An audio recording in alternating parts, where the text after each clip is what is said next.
अस्सलाम वालेकुम दोस्तों, आउं काशिफ़ अली ऐं रिसेंटली असां कुझु वर्कशॉप्स कंडक्ट कया हुआ विंटर वेकेशंस में data science, machine learning, blockchain development, software designing ऐं स्टार्टअप जे रिलेटेड सेकंड शहर में। ऐं ही असां उहे ई जेके 2.5 खां 3 कलाक जा वर्कशॉप्स आहे उनखे समराइज़ करे फेसबुक ते अपलोड कंदासीं। त अॼु असां डिस्कस कंदासीं जेको असांजो वर्कशॉप हो, टेक्निकल वर्कशॉप हो on data science and machine learning. त अचो स्टार्ट कयूं था। हाणे जॾहिं कुझु बिगिनर्स ईंदा आहिनि जेके data science machine learning artificial intelligence सिखणु चाहिनि था ऐं इन डोमेन में वञणु चाहिनि था, त उहे डेटा साइंस मशीन लर्निंग ऐं आर्टिफिशियल इंटेलिजेंस जा जेके ही टर्म्स आहिनि इन्हनि में कंफ्यूज़ थी वेंदा आहिनि त हिन में फ़र्क़ु छा आहे ऐं असां कहिड़ी शइ में वञूं, छा इहे अलॻि शयूं आहिनि या साॻियूं ई शयूं आहिनि। त अॼु असां इन जे बारे में डिस्कस कंदासीं। त डेटा साइंस खे सम्झण खां पहिरियों तव्हांखे असांखे इहो सम्झणो पवंदो त भाई डेटा छा आहे। हाणे डेटा जी हिकिड़ी वॾी वर्ल्ड फेमस डेफिनेशन आहे या चवंदा तव्हां हिकिड़ो तकिया कलाम थी वेंदो आहे त what is data, facts and figures is called data. त facts and figures is called data. हाणे इन मां मक़सदु छा आहे, फैक्ट्स ऐं फिगर्स जो मतिलबु छा आहे। फैक्ट्स मतिलबु त को बि हक़ीक़त कंहिं बि शइ जे बारे में, फॉर एग्ज़ाम्पल मूं वटि ही एयरपोर्ट्स आहिनि, आउं चई सघां थो भाई हिनजो वाइट कलर आहे, हिन में ही ग्रीन लाइट आहे, हिन में चार्जिंग पोर्ट आहे, हिकिड़ो सी टाइप आहे जेको, ऐं हिन में ॿ एयरबड्स हूंदा आहिनि, हिकिड़ो साउंड डिवाइस आहे। इहो डेटा थी वियो इन जे रिलेटेड। फिगर्स छा थी वञनि, मतिलबु छा फिगर्स में कुझु अची सघे थो, क्वांटिटीज़ अची वियो, ग्राफ्स वग़ैरह अची विया, मेजरमेंट्स अची विया, फैक्ट्स अची विया, नंबर्स अची विया। इहे सभई मिली करे या इन सभिनी शयुनि खे असां डेटा चई सघूं था। हाणे डेटा खे असां मुख़्तलिफ़ कैटेगरीज़ में बि डिवाइड करे सघूं था या कयल आहे ऑलरेडी। जीअं ट्रांसपोर्ट जो थी वियो, जियोग्राफी जो थी वियो, कल्चर जो थी वियो, या साइंस से रिलेटेड थी वियो, नेचर जे रिलेटेड थी वियो, एजुकेशन जे रिलेटेड थी वियो, पॉलिटिक्स जे रिलेटेड थी वियो, या फाइनेंस से रिलेटेड थी वियो। असां डेटा खे मुख़्तलिफ़ कैटेगरीज़ में डिवाइड करे छॾियो आहे। हाणे असांखे ख़बर पइजी वई त भाई डेटा छा आहे। त हाणे इंफॉर्मेशन छा आहे, व्हाट इज़ इंफॉर्मेशन। हाणे इन जी बि हिकिड़ी वॾी वर्ल्ड फेमस डेफिनेशन आहे त भाउ process data is called information. उहो डेटा जंहिं ते को न को कमु कयो वियो हुजे त उहो इंफॉर्मेशन थी वेंदो आहे। या उहो डेटा जंहिं मां असांखे का न का मतिलबु ज़ाहिर थिए या जंहिं मां असां का न का शइ सिखी सघूं, कुझु कंक्लूड करे सघूं, को नतीजो कढी सघूं, त उहो डेटा खे असां इंफॉर्मेशन चवंदा आहियूं। फॉर एग्ज़ाम्पल ही हिकिड़ो कंप्यूटर जनरेटेड बिल आहे, जंहिं मां असां इहो कंक्लूड करे सघूं था त हिकिड़ो शिवा फैमिली ढाबा आहे जंहिं में असां ही शयूं मिली सघनि थियूं। हिननि जी हेतिरी हेतिरी क़ीमत आहे, जेको अमरा वियो उन ही शयूं वरितियूं ऐं हुनजो एतिरो टोटल बिल आयो। ही कॾहिं वियो, 25 तारीख़ ते वियो, 2019 में वियो। ऐं ही उत्तर प्रदेश जेको इंडिया में हिकिड़ो लोकेशन आहे उते ई आहे, केशर जो नालो ही हो। असां जाम शयूं हुन मां कंक्लूड करे सघूं था जंहिं मां मतिलबु ज़ाहिर थिए पियो ऐं असां हुन मां जाम शयूं सिखी बि सघूं था। त इहो मतिलबु त इन डेटा खे असां इंफॉर्मेशन चवंदासीं। हाणे डेटा साइंस छा आहे। डेटा साइंस जाम फील्ड्स जो मेलाप आहे, कॉम्बिनेशन ऑफ मल्टीपल फील्ड्स, को हिकिड़ो सेपरेट फील्ड न आहे। डेटा साइंस डेटा स्टेटिस्टिक जेको मैथमेटिक्स जो फील्ड आहे ऐं प्रोग्रामिंग जो हिकिड़ो कॉम्बिनेशन आहे। इहे सभई मिली करे डेटा साइंस ठाहिनि थियो। हाणे रिसेंटली चैट जीपीटी जहिड़ा टूल्स या ॿिया जाम टूल्स, एआई टूल्स अची विया आहिनि जेके डेटा साइंस में जाम वधीक यूज़ थी रहिया आहिनि प्रोजेक्ट्स ठाहिण लाइ या डेटा खे वधीक सुठे तरीक़े सां सम्झण लाइ, एनालाइज़ करण लाइ, विजुअलाइज़ करण लाइ। त एआई बि हिकिड़ो पार्ट थी वियो आहे या एआई टूल्स बि जेको आहे हिकिड़ो पार्ट थी विया आहिनि डेटा साइंस जो। हाणे डेटा साइंस में असां कंदा छा आहियूं। डेटा साइंस में असां डेटा खे यूज़ कंदे इंसाइट्स कढंदा आहियूं, कुझु नतीजा कढंदा आहियूं, को अहिड़ी इंफॉर्मेशन कढंदा आहियूं जंहिं ते असां अमल करे डिसीशंस वग़ैरह वठी सघूं, बिज़नेस में, एजुकेशन में, या सिहत खाते में। त असां सिहत कीअं इंप्रूव करे था सघूं, असां एजुकेशन कीअं इंप्रूव करे था सघूं, असां वधीक ग्रो कीअं करे सघूं था पैसे में या कारोबार में। इहे सभई असां कुझु इंसाइट्स कढी डेटा जे थ्रू असां उन ते डिसीशंस वग़ैरह वठी सघूं था। या असां डेटा खणी कंप्यूटर प्रोग्राम्स खे ॾींदासीं, उहो उन में पैटर्न्स वग़ैरह रिकग्नाइज़ कंदा, उन मां सिखंदा, ऐं असां पोइ उन खां असां सुवाल पुछा करे सघूं था त भाई हिन सिनेरियो में छा आहे, छा करणु घुरिजे, छा थींदो। फॉर एग्ज़ाम्पल जेकॾहिं असां 5000 स्टूडेंट्स जो डेटा ॾियूं कंहिं बि मॉडल खे, कंहिं बि कंप्यूटर जे प्रोग्राम खे, त ऐं हुनखे इहो ॿुधायूं त भाई हीअ हमरा पास थियो आहे, हीअ हमरा फेल थियो आहे, 5000 जा टोटल। त उहो उन में पहिरियां उनखे प्रोसेस कंदो, उनखे एनालाइज़ कंदो ऐं उन मां सिखंदो, पंहिंजे पाण खे ट्रेन कंदो ऐं अहिड़ा पैटर्न्स ॻोल्हींदो त भाई कहिड़ा हमरा पास थियनि था ऐं कहिड़ा हमरा फेल था थियनि। ऐं उन खां उन ट्रेनिंग खां पोइ जेकॾहिं असां हुन खां पुछा कयूं त भाई हाणे ॿुधा हीउ स्टूडेंट एतिरा कलाक पढ़े थो, ही कम कया आहिनि, हीअ सब्जेक्ट्स अथसि, हीअ एग्ज़ाम आहे ऐं हेतिरा कलाक सुम्हे थो, हेतिरा कलाक फ़ोन थो हलाए। हाणे ॿुधायो आहे हीअ हमरा पास थींदो या फेल थींदो। त उन खां पोइ असांखे उहो अंदाज़ो वञी ॿुधाए सघूं त भाई हीअ हमरा पास थींदो या फेल थींदो। इहो मतिलबु या असां अंदाज़ो हणंदा आहियूं कंप्यूटर्स खे जे प्रोग्राम्स खे ट्रेन करे, या असां उन मां कुझु न कुझु नतीजा कढंदा आहियूं, इनसाइट्स वग़ैरह कढंदा आहियूं। डेटा साइंस में बेसिकली तव्हां इहो चई सघो था तमामु लो लेवल आहे। हाणे डेटा साइंस हिकिड़ो वॾो फील्ड आहे जंहिंमें जाम नंढा नंढा फील्ड्स अची था वञनि, जीअं data mining, data visualisation, data analysis, big data analysis, business analysis, machine learning, deep learning ऐं नेचुरल लैंग्वेज प्रोसेसिंग। जाम फेमस सब डोमेन्स आहिनि डेटा साइंस जा। इन खां अलावा बि जाम डोमेन्स आहिनि, पर फेमस सब डोमेन्स इहे ई आहिनि डेटा साइंस में। हाणे असां डिस्कस कंदासीं त भाई आहिनि छा आख़िरकार। हाणे डेटा विजुअलाइज़ेशन छा आहे? तव्हां हिकिड़ो वॾो फेमस कोट आहे, तव्हां जेकॾहिं हिकिड़ो इमेज आहे उहो 10,000 वर्ड्स जे बराबरि आहे। हाणे हिन पिक्चर खे एक्सप्लेन करण लाइ असांखे मतिलबु छा जाम वर्ड्स लिखणा पवंदा। भई हिकिड़ो हमरा आहे जेको टेस्ला जो ओनर आहे, स्पेस एक्स जो ओनर आहे, अमेरिका में रहे थो, हेतिरी नेटवर्थ अथसि, हीउ कमु कंदो आहे, हिते पैदा थियो, हिन शहर जो आहे, हिन मुल्क जो आहे। त हाणे उहो सॼो डेटा हिकिड़ो इमेज रिप्रेज़ेंट करे पियो। ईअं ई हिटलर जो इमेज तव्हांजे दिमाग़ में सॼी स्टोरी थो हाणे वर्ल्ड वॉर टू जी, जर्मनी जी, रशिया जी, या ॿिया जेके एक्सीडेंट्स थिया वर्ल्ड वॉर टू जे दौरान, एटम जो जेको वॾो एक्सीडेंट आहे उहो सॼो तव्हांजे ज़हन में अची थो वञे। ईअं ई क्लाइमेट चेंज जो जेको पिक्चर आहे इहो तव्हांखे सॼी क्लाइमेट चेंज जी जेका स्टोरी आहे, जेके फैक्ट्स आहिनि, नंबर्स आहिनि, सभई तव्हांजे ज़हन में आणे थो। त हाणे हिकिड़ो पिक्चर तव्हांखे एतिरो डेटा ॾेखारे सघे थो। इन टेक्निक खे ई असां यूज़ कंदा आहियूं डेटा विजुअलाइज़ेशन में, तमामु वॾे डेटा खे सुठे तरीक़े सां सम्झण लाइ ऐं ईज़ीली एनालाइज़ करण लाइ। इन लाइ असां छा कंदा आहियूं, डेटा खे मुख़्तलिफ़ ग्राफ्स से प्लॉट कंदा आहियूं, जंहिंमें असां कुझु पाइथन जा टूल्स यूज़ कंदा आहियूं, या कुझु प्रोग्रामिंग टूल्स यूज़ कंदा आहियूं, या कुझु सॉफ्टवेयर वग़ैरह यूज़ कंदा आहियूं। हाणे पाइथन जा कुझु लाइब्रेरीज़ आहिनि जीअं ही सीबॉन ऐं मेटप्लॉटलिब, जेके वॾा फेमस आहिनि, जेके डेटा विजुअलाइज़ेशन लाइ यूज़ थींदा आहिनि। ऐं उन खां अलावा जेके सॉफ्टवेयर टूल्स आहिनि, जेके बिज़नेस में मोस्टली यूज़ थींदा आहिनि, बिज़नेस डेटा खे एनालाइज़ करण लाइ या डेटा खे एनालाइज़ करण लाइ सॉफ्टवेयर टूल्स जेके आहिनि, उन में ही पावर पी आई अची थो वञे, ऐं जेको टेबलो आहे इहो बि अची थो वञे उन सॉफ्टवेयर टूल्स में। इहे सॉफ्टवेयर टूल्स जेके आहिनि एम एस वर्ड वांगुरु तव्हां ईज़िली यूज़ करे सघो था बग़ैर कंहिं प्रोग्रामिंग एक्सपीरियंस जे। उन खां पोइ डेटा एनालिसिस ऐं बिग डेटा एनालिसिस। ऐं डेटा एनालिसिस में असां छा कंदा आहियूं, इहे टेक्निक्स असां यूज़ कंदा आहियूं जंहिं मां असां डेटा मां मीनिंगफुल इंसाइट्स, पैटर्न्स या जेके नतीजा कढंदा आहियूं, जंहिंखे यूज़ कंदे असां पोइ उन्हनि ते डिसीजन्स वग़ैरह वठंदा आहियूं पंहिंजी ज़िंदगी खे, या पंहिंजो जेको उन फील्ड आहे उन में ग्रो करण लाइ, या उन में सुठा डिसीजन्स वग़ैरह वठण लाइ बेस्ड ऑन द डेटा। हाणे इन में असां वरी कुझु प्रोग्रामिंग टूल्स यूज़ कंदा आहियूं, कुझु सॉफ्टवेयर यूज़ कंदा आहियूं। एक्सेल जेको आहे उहो हिकिड़ो सॉफ्टवेयर आहे जेको तव्हां बग़ैर कंहिं प्रोग्रामिंग एक्सपीरियंस जे यूज़ करे सघो था डेटा एनालिसिस लाइ। ऐं नमपाई ऐं पांडास जेके आहिनि इहे पाइथन जा लाइब्रेरीज़ आहिनि जेके तव्हां यूज़ करे सघो था, जेके तव्हांखे प्रोग्रामिंग जी नो हाउ आहे त तव्हां डेटा साइंस, डेटा एनालिसिस लाइ नमपाई ऐं पांडास यूज़ करे सघो था। उन खां पोइ बिज़नेस डेटा एनालिसिस। हाणे डेटा एनालिसिस खे जॾहिं असां बिज़नेस गोल में या कारोबार में खणी ईंदा आहियूं त उहो बिज़नेस डेटा एनालिसिस थी वेंदो आहे। हाणे असां साॻिया ई डेटा विजुअलाइज़ेशन यूज़ कंदा आहियूं, डेटा एनालिसिस यूज़ कंदा आहियूं, ऐं उन्हनि खे यूज़ कंदे असां को न को कारोबार जो मक़सदु जेको आहे उहो अचीव कंदा आहियूं। त इहो बिज़नेस डेटा एनालिसिस में अची थो वञे। हाणे जेकॾहिं तव्हां बिज़नेस डेटा एनालिसिस थियणु चाहियो था त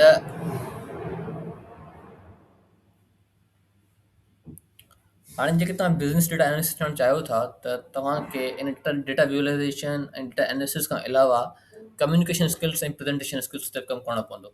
छो जो डेटा एनालिसिस जॾहिं बि तव्हां कंहिं बि बिज़नेस ते कमु कंदा आहियो त उते सभई माण्हू टेक्निकल न आहिनि हूंदा, सभिनी खे डेटा सम्झ में न ईंदो। त तव्हां जेकॾहिं डेटा कढी आहे, डेटा जा कुझु रूल्स, कुझु छा फॉर एग्ज़ाम्पल इंफॉर्मेशन कढी आहे, अहिड़ी का ॼाण कढी आहे जंहिं ते तव्हांखे अमल करणु घुरिजे, त उनखे साम्हूं वारनि खे सम्झाइण लाइ ऐं ॿियनि माण्हुनि खे कन्विंस करण लाइ तव्हांखे कम्युनिकेशन स्किल्स खपंदा ऐं प्रेज़ेंटेशन स्किल्स खपंदा, जेके तव्हांखे डेवलप करणा पवंदा जेके तव्हां हिकिड़ो बिज़नेस डेटा एनालिस्ट थियणु चाहियो था त। हाणे मशीन लर्निंग छा आहे? मशीन लर्निंग में छा कंदो आहे, computer learns patterns from data and improve their performance without being explicitly programmed. हाणे कुझु मॉडल्स पहिरियां ई ठहिया पिया आहिनि, ठीकु आहे। मशीन लर्निंग में असां छा कंदा आहियूं, सिर्फ़ु उन्हनि मॉडल्स खे डेटा ॾींदा आहियूं, उहे मॉडल्स पंहिंजो जेको पहिरियां ई जेके उन प्रोग्राम पियल आहिनि उन्हनि खे यूज़ कंदे उन में पैटर्न्स वग़ैरह ॻोल्हंदा आहिनि, उन मां पंहिंजे पाण खे ट्रेन कंदा आहिनि, पंहिंजी परफॉर्मेंस खे इम्प्रूव कंदा आहिनि ऐं असांखे प्रिडिक्शन्स वग़ैरह करे ॾींदा आहिनि। इन में असांखे ॿी का उन्हनि में छेड़छाड़ करण जी ज़रूरत न हूंदी आहे। उहे पाण ई जेको आहे वधीक प्रोग्रामिंग जी ज़रूरत न हूंदी आहे, उहे पाण ई डेटा खे एनालाइज़ कंदा आहिनि, उन ते ट्रेन करे पंहिंजी परफॉर्मेंस इम्प्रूव करे असांखे प्रिडिक्शन्स करे ॾींदा आहिनि। इहो लो लेवल ते मशीन लर्निंग में थींदी आहे, सिंपल वर्ड्स में। हाणे डीप लर्निंग छा आहे? डीप लर्निंग छा आहे? सब डोमेन आहे मशीन लर्निंग जो, जंहिंमें असां आम डेटा खे, जीअं फॉर एग्ज़ाम्पल स्टूडेंट जो डेटा थी वियो, उनखे छॾे करे असां उनखे इमेजिस, वॉइस नोट्स जेकॾहिं वीडियोज़ वग़ैरह ॾींदा आहियूं। त हाणे जेकॾहिं असां कोई स्टूडेंट डेटा ॾियूं था, त हुनजो नालो अची वियो जेको टेक्स्ट फॉर्मेट में अची वियो, हुनजा नंबर्स अची विया, हुनजो क्लास अची वियो, जेके मतिलबु छा नंढा नंढा डेटा थी था वञनि। त उन उहो क्लासिकल मशीन लर्निंग जा जेके आहिनि बेसिक मॉडल्स, उहे उनखे मैनेज करे था वञनि। पर जेको इमेज आहे उहो हिकिड़ो वॾो इमेज हूंदो आहे, ऐं कंप्यूटर इमेजिस खे नथो सम्झी सघे। त उहो पहिरियां उनखे 0 1 जे फॉर्मेट में बाइनरी डिजिट्स में कन्वर्ट कंदो आहे, ईअं ई वॉइस खे बि उहो बाइनरी डिजिट्स में कन्वर्ट कंदो आहे। पर जेकॾहिं जॾहिं असां इमेजिस खे ऐं वॉइस नोट्स खे बाइनरी डिजिट्स में कन्वर्ट कंदा आहियूं, त उहे मतिलबु छा हज़ारे लखे बाइनरी डिजिट्स में हलियो थो वञे हिकिड़ो इमेज। त उन लाइ जेकॾहिं असां 5000 या 10,000 इमेजिस खणूं था कंहिं मॉडल खे ट्रेन करण लाइ, त असां वटि छा करोड़नि डिजिट्स अची था वञनि।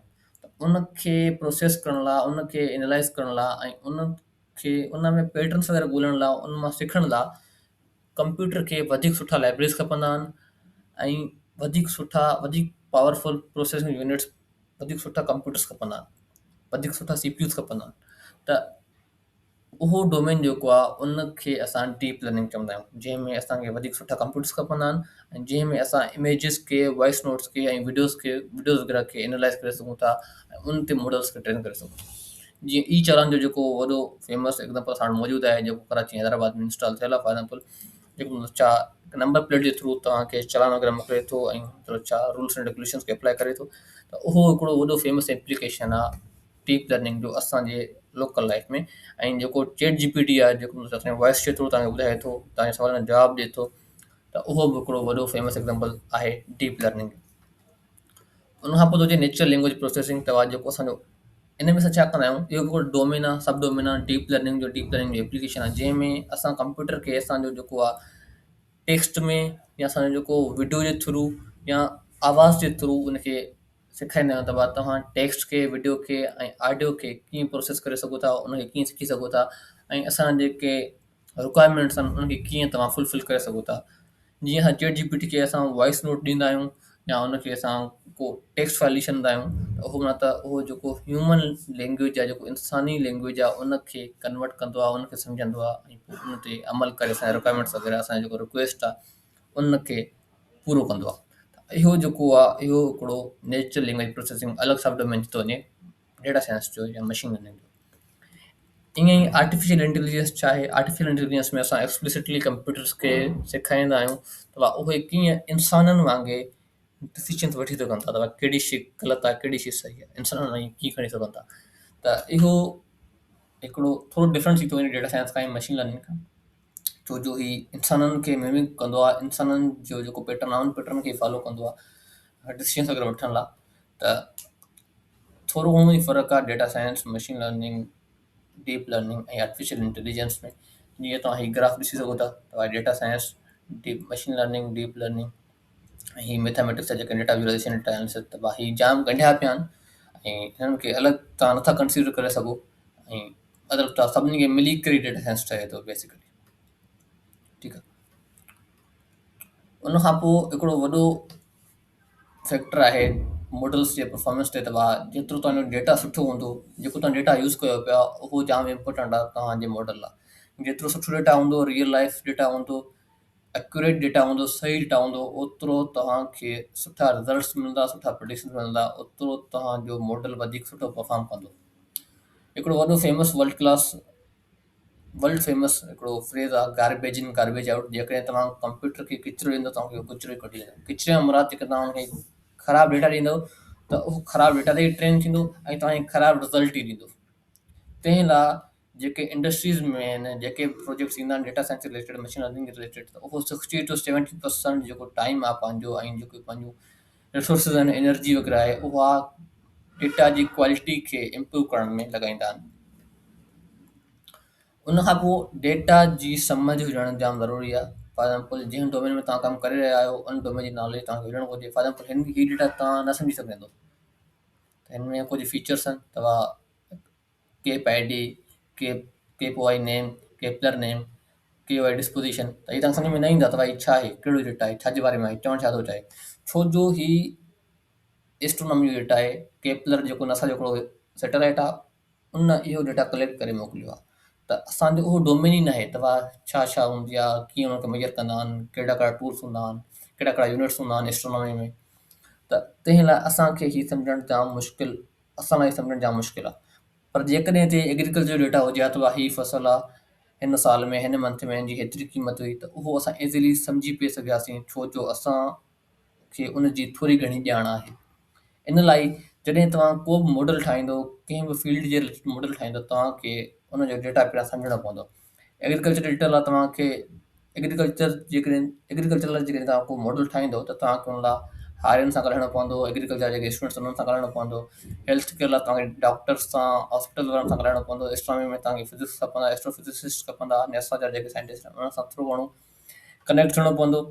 जेके तव्हां को हाई लेवल जो प्रोजेक्ट ठाहियो पिया था, पर जेके तव्हां को बेसिक लेवल जो प्रोजेक्ट ठाहियो पिया पंहिंजे पोर्टफोलियो लाइ, पंहिंजे सीवी लाइ, त तव्हां डेटा खे सम्झण लाइ, उनखे एनालाइज़ करण लाइ तव्हां ही कुझु जेके आहिनि AI जा टूल्स वग़ैरह यूज़ करे सघो था, ऐं तव्हां पाण ई कंक्लूड करे सघो था त भाई कहिड़ो डेटा कम जो आहे, कहिड़ो डेटा कम जो न आहे।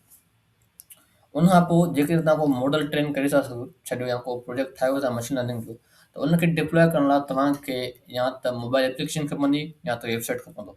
छो जो जेके बि मशीन लर्निंग मॉडल्स आहिनि, जेके AI सिस्टम्स आहिनि, उहे बैक एंड में कमु पिया कंदा आहिनि। फ्रंट एंड ते तव्हांखे उहो ई पिक्चर्स वग़ैरह, टेक्स्ट बॉक्स वग़ैरह ॾिसण में ईंदा पिया आहिनि, बटन वग़ैरह ॾिसण में ईंदा पिया आहिनि। जीअं ChatGPT जे पोयां त हिकिड़ो वॾो ट्रेंड मॉडल पियो आहे डीप लर्निंग जे ज़रिए, पर साम्हूं त तव्हांखे सिर्फ़ु हिकिड़े टेक्स्ट बॉक्स में पंहिंजो रिक्वेस्ट ॾियणो आहे त I need an S on agriculture, I need an S on education system. उहो रिक्वेस्ट वेंदो कंहिं वेबसाइट जे थ्रू या कंहिं ऐप जे थ्रू। मशीन लर्निंग मॉडल जेको आहे AI सिस्टम सां उहे बैकएंड में कमु कंदा पिया आहिनि। त इहो तव्हांखे ज़हन में रखी पोइ डेटा साइंस सम्झणु घुरिजे, डेटा साइंस सिखणु घुरिजे, छो जो इन दी लास्ट तव्हांखे उहो कंहिं वेबसाइट सां या कंहिं ऐप सां कनेक्ट करणो पवंदो डिप्लॉय करण लाइ। हाणे डिस्कस कयूं था why to learn data science. त इहो हुनजो हर कंहिं सब्जेक्टिव रीज़न हूंदो आहे, मूं वटि को अहिड़ो सॉलिड रीज़न आहे तव्हांखे ॿुधायां थो तव्हांखे छो सिखणु घुरिजे। जेके तव्हांखे थोरो इंट्रस्ट आहे डेटा साइंस में या डेटा जे रिलेटेड, ऐं तव्हांखे प्रोग्रामिंग में या कॉम्पिटिटिव प्रोग्रामिंग में, कम्प्लेक्स प्रोग्रामिंग में एतिरो इंट्रस्ट न आहे, ऐं तव्हांखे मैथ में या स्टेटिस्टिक में थोरो घणो इंट्रस्ट आहे, त तव्हां डेटा साइंस में हिकिड़ो सुठो पंहिंजो कैरियर ठाहे सघो था। उनखां पोइ आउं तव्हांखे ॿुधाए सघंदो तव्हां डेटा साइंस कीअं सिखी सघो था, हाउ to be A data scientist. उन लाइ हिकिड़ो वॾो बिगिनर कोर्स मौजूदु आहे पाइथन कचला नाले कोडेनिक्स यूट्यूब चैनल ते, जेको तव्हां लाइ आहे जेकॾहिं तव्हांखे प्रोग्रामिंग जी बिल्कुलु ॼाण न आहे, ऐं तव्हांखे डेटा साइंस जे बारे में बिल्कुलु ख़बर न आहे त डेटा साइंस छा आहे, त तव्हांखे ही कोर्स फॉलो करणु घुरिजे। पाइथन कचला जेको उर्दू में आहे, ऐं हिकिड़ो पाकिस्तानी अमरा आहे उन ई ठातो आहे। उनखां पोइ जेके तव्हांखे थोरी घणी नो हाउ आहे बेसिक प्रोग्रामिंग जी, प्रोग्रामिंग आहे छा, या डेटा साइंस कंप्यूटर साइंस जे बारे में, ऐं मैथ में तव्हांजो थोरो घणो बैकग्राउंड चङो आहे, तव्हांखे सम्झ में अची थी मैथ थोरी घणी, त तव्हांखे ही ज़रूरु ॾिसणु घुरिजे 100 डेज़ ऑफ मशीन लर्निंग, जेको कैंपस एक्स में मौजूदु आहे हिंदी में या उर्दू में। ऐं ही हिकिड़ो वॾो स्ट्रक्चर्ड ऐं हाई लेवल जो कोर्स आहे जेको तव्हां फॉलो करे सघो था, पंहिंजो हिकिड़ो स्ट्रक्चर्ड तरीक़े सां ऐं चङी तरीक़े सां पंहिंजो कैरियर स्टार्ट करण लाइ डेटा साइंस में, ऐं डेटा साइंस सिखण लाइ। उनखां पोइ प्रैक्टिस लाइ तव्हां केगल यूज़ करे सघो था। केगल हिकिड़ो अहिड़ो वेबसाइट आहे जंहिंखे डेटा साइंटिस्ट जो ॿियो घर चयो वेंदो आहे, ऐं इन ते तव्हांखे हर क़िस्म जो डेटा मिली वेंदो, नोटबुक्स वग़ैरह मिली वेंदा, कोड वग़ैरह मिली वेंदो, ऐं ट्रेंड मॉडल्स मिली वेंदा, ऐं तव्हांखे जेके डाउट्स वग़ैरह आहिनि उहे तव्हां हिते पुछी सघो था। ऐं हिते तव्हां जेके स्किल्स हाई लेवल जा थी था वञनि, त तव्हां डेटा साइंस जे मुख़्तलिफ़ कॉम्पिटिशन्स में पार्टिसिपेट करे प्राइज़ मनी वग़ैरह बि विन करे सघो था। उनखां पोइ हीअ मुंहिंजो प्रोफाइल आहे काशिफ़ रिंद कैगिल ते, जिते तव्हां ॾिसी सघो था तव्हां कॉम्पिटिशन्स वग़ैरह जो टिप आहे, डेटा सेट्स जो टिप आहे, मॉडल्स वग़ैरह जो टिप आहे, कोड तव्हां खणी सघो था। हाणे टैब में वञी करे डिस्कशन जेके डाउट्स वग़ैरह तव्हां हिते पुछी सघो था। ऐं हिते लर्न टैब में जाम फ्री कोर्सेस वग़ैरह मौजूदु आहिनि जेके तव्हां फॉलो करे सघो था। उनखां पोइ हिकिड़ो एक्सक्यूज़ ईंदो आहे वॾो, त डेटा साइंस लाइ हिकिड़ो सुठो लैपटॉप खपंदो आहे, ऐं तव्हां सुठो CPU खपंदो आहे, महांगो लैपटॉप खपंदो आहे, जेको सही न आहे। तव्हां वटि जेकॾहिं हिकिड़ो स्टेबल सुठो इंटरनेट कनेक्शन मौजूदु आहे, त तव्हां ही फ्री टूल्स वग़ैरह यूज़ करे डेटा साइंस सिखी सघो था, ऐं मॉडल्स वग़ैरह ट्रेन करे सघो था। केगिल तव्हांखे फ्री में प्रोवाइड करे थो 20 GB डेटा स्टोरेज, CPU जा 4 कोर्स पर सेशन पर नोटबुक जे हिसाब सां, ऐं तव्हांखे ग्राफिक कार्ड जो बि एक्सेस ॾिए थो 3 कलाक पर वीक जे हिसाब सां। ऐं तव्हांखे जेको आहे टेंसर प्रोसेसिंग यूनिट, जेको ग्राफिक कार्ड खां हिकिड़ो सुठो डिवाइस आहे, उनजो बि तव्हांखे 20 कलाक पर वीक जेको आहे लिमिट जे हिसाब सां तव्हांखे एक्सेस ॾिए थो। ईअं ई गूगल कोले बि हिकिड़ो फ्री टूल आहे डेटा साइंटिस्ट लाइ, जेको तव्हां यूज़ करे सघो था, ऐं हीअ तव्हां सभई शयूं एक्सेस करे सघो था फ्रीली। उन खां पोइ कंक्लूड कयूं त डेटा साइंस चाहे हिकिड़ो कंप्यूटर साइंस जो फील्ड आहे, जंहिंमें असां जेको डेटा स्टेटिस्टिक ऐं प्रोग्रामिंग खे मिली करे ठहियो आहे, जंहिंमें असां इंसाइट्स कढंदा आहियूं, नतीजा कढंदा आहियूं, कंक्लूज़ कढंदा आहियूं, या असां कंप्यूटर जे प्रोग्राम्स खे ट्रेन करे उन मां अंदाज़ा हणाईंदा आहियूं, प्रोडिक्शन वग़ैरह कराईंदा आहियूं। हाणे data science, machine learning, AI जेके आहिनि, इहे ओवरलैपिंग टर्म्स आहिनि, ऐं इहे किथे किथे इंटरचेंजेबल यूज़ थींदा आहिनि ऐं किथे किथे बिल्कुलु डिफरेंट आहिनि, ऐं इन्हनि खे तव्हां बिल्कुलु ई अलॻि कोन था करे सघो। इहे टई शयूं पाण में ॻंढियूं पयूं आहिनि ऑलमोस्ट हर डोमेन में। हाणे डेटा क्वालिटी जेका आहे उहा वधीक इम्पोर्टेंट आहे क्वांटिटी खां। जेके तव्हां डेटा